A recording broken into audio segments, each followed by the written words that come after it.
माझ्या मुलीला. ती सगळी स्वप्न तिच्या हातून माझ्या मुलीला न्याय मिळाला पाहिजे.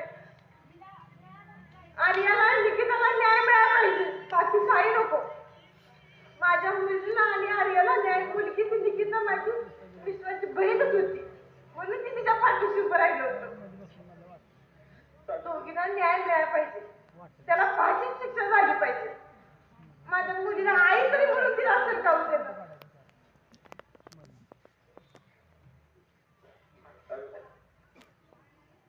बोल, दोन शब्द बोल बाबा, कळू दे गावाला काय तुला बोलायचे. माझी आर्या अशी रक्ताच्या थरवळ्यात पडली होती, मी तिला उचलून बाहेर आणलं. तीच मी बघून आता सांगू शकत नाही. मी जी घटना झाली होती ती मी पाहिली, ती तुम्ही जनतेने पाहू नका.